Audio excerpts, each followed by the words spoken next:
appelle les fins de course, ceux-là qu'on appelle les fins de course. Donc les fins de course, il y a le left and right, c'est-à-dire que gauche et droit. Voilà, gauche et droit. Donc ici, donc c'est la phase. C'est ça qui va alimenter, c'est ça qui va piquer sa source au niveau de 15. Nous vous l'avons dit que 15 va alimenter tous ces corps-là jusqu'au 20. À l'exception des autres, là, des 22, 21 jusqu'au 24. À l'exception de. Donc c'est 15 qui va alimenter 16, 17, 18, 19, 20. Voilà. Donc nous vous le disons. Donc vous le voici. Nous avons fait quelque chose comme ça, left and right. Simplement, left and right. C'est-à-dire que gauche et droit qui vient ici. Maintenant, le troisième va piquer sa source au niveau de 15, comme ça.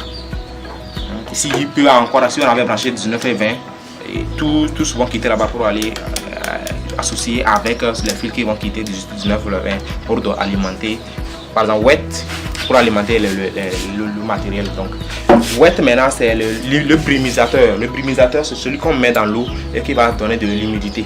Quand chez vous, il manque de l'humidité. Souvent, avec des petits couverts, on n'a pas besoin. Quand on met l'eau en bas, ça suffit déjà. Avec les ventilos qui ventilent sur l'eau, là, ça donne de la vapeur. Donc, on n'a même plus besoin du brumisateur. Donc, nous n'avons pas utilisé du brumisateur. Ici, 20, le numéro 20, c'est la lampe. La lampe où, contrairement à XM18, là-bas c'est l'alarme, mais ici c'est la lampe. La lampe là, c'est une lampe simple LED que vous branchez et juste vous branchez ici 15 qui va alimenter 15, un fil au 15 et un autre fil au 20.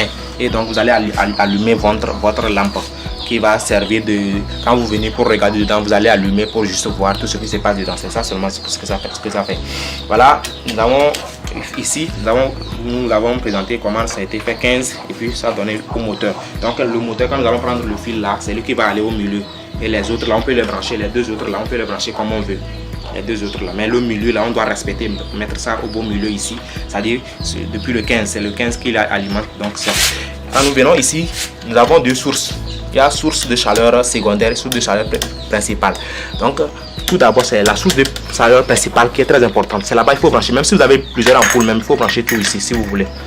Mais vous pouvez vous brancher aussi deuxième source. Mais ne laissez pas celui-ci est branché ici, jamais. Faites toujours ici.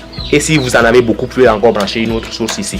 Maintenant, c'est la source de chaleur. Ça. Nous avons branché, comment on l'appelle, une ampoule chauffante. Une ampoule chauffante. Donc, si nous voulons, nous pouvons aussi ajouter en même temps un ventilo là-bas. Et là, quand le truc coupe, comment on appelle, les ampoules coupent aussi, lui aussi, il va s'arrêter. Donc le ventilateur là, il est là juste pour ventiler à l'intérieur. Donc comme nous avons présenté dans la caisse, nous avons dit que les deux ventilos que nous allons mettre ici et de l'autre côté là. Le ventilo que nous avons dit que nous allons mettre ici, ce côté et l'autre côté.